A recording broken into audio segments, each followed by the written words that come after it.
عليكم ورحمة الله وبركاته. Soomaaliya meel alaala meel ay joogto anigoo ah Faadmiin Cumar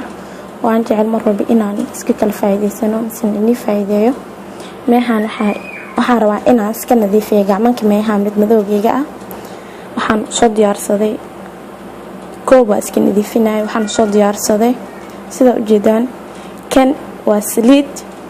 iyo mooytal ward iyo cusbo milix mooytal ward bakeerigan igu jira sidoo kale saliid bakeerigan ayaa ku soo qaatay gacmanka meehaas laabka ee nadiif ayuu ka dhigayaa si fiican hada ugu rugto waa shay basiit ah waxyaalo badan ma ka qaadanayso habeenkii intaas seexani ka hor gurug ayaan ku leeyahay hado gacmankaagan caadi oo yahay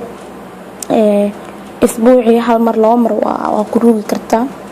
sidoo kale biyaha kuleelka waana iska ilaalisan biyaha kuleelka gacmanka meehan madow ayuu ka dhigayaa aniga hadda gacanta ayaan la galayaa biyahaneeti mooytal ward iyo saliidana inta aan ku shubayo cusbada ku jirto gacanta ayaa la galayaa si fiican ayaa urugaa waa cusbada oo ujeedaan ay cusba ahaato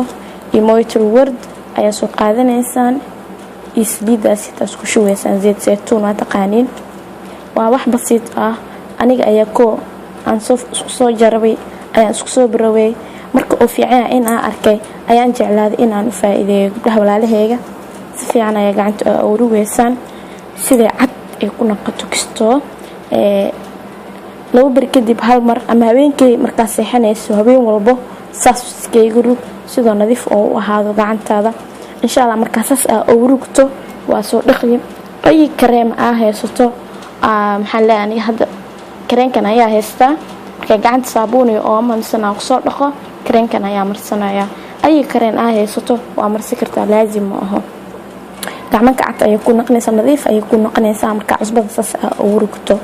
insha Allah way cajiib doonaan way cajiibay beelan waa dariiqadan inankan baroobay ayaan leeyahay wassalaamu calaykum waraxmatullaahi wabarakaatuh anigoo ah Faadmiin Cumar mar walba oo jecel inaan idin faa'iideeyo midkan iyo midka si fiican ay shay arabtaan wax walba arabtaan waa idin soo xiriir doontiin waan idin faa'iideey doona insha Allah wax walba arabtaan